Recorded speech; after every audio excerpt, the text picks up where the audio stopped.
Acts chapter 12.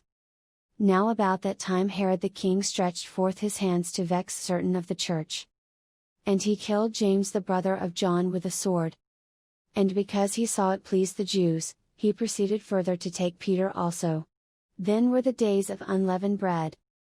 And when he had apprehended him, he put him in prison, and delivered him to 4 quaternions of soldiers to keep him, intending after Easter to bring him forth to the people. Peter therefore was kept in prison, but prayer was made without ceasing of the church unto God for him. And when Herod would have brought him forth, the same night Peter was sleeping between 2 soldiers, bound with 2 chains, and the keepers before the door kept the prison. And, behold, the angel of the Lord came upon him, and a light shined in the prison, and he smote Peter on the side, and raised him up, saying, Arise up quickly. And his chains fell off from his hands.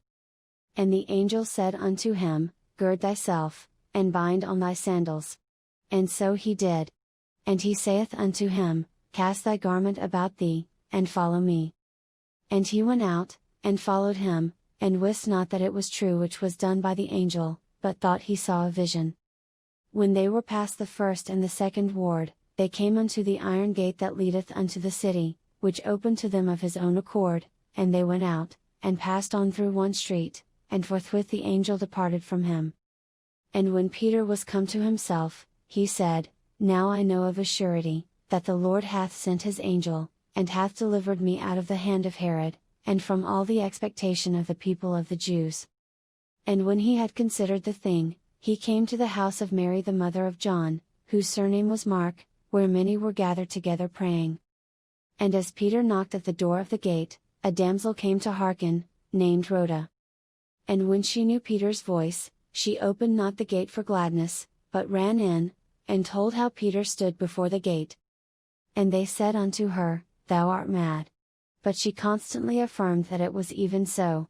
Then said they, It is his angel. But Peter continued knocking, and when they had opened the door, and saw him, they were astonished. But he, beckoning unto them with the hand to hold their peace, declared unto them how the Lord had brought him out of the prison. And he said, Go show these things unto James, and to the brethren. And he departed, and went into another place. Now as soon as it was day, there was no small stir among the soldiers, what was become of Peter. And when Herod had sought for him, and found him not, he examined the keepers, and commanded that they should be put to death. And he went down from Judea to Caesarea, and there abode. And Herod was highly displeased with them of Tyre and Sidon, but they came with one accord to him, and, having made Blastus the king's chamberlain their friend, desired peace, because their country was nourished by the king's country.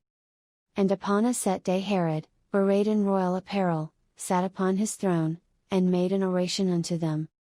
And the people gave a shout, saying, It is the voice of a God, and not of a man. And immediately the angel of the Lord smote him, because he gave not God the glory, and he was eaten of worms, and gave up the ghost. But the word of God grew and multiplied. And Barnabas and Saul returned from Jerusalem, when they had fulfilled their ministry, and took with them John, whose surname was Mark.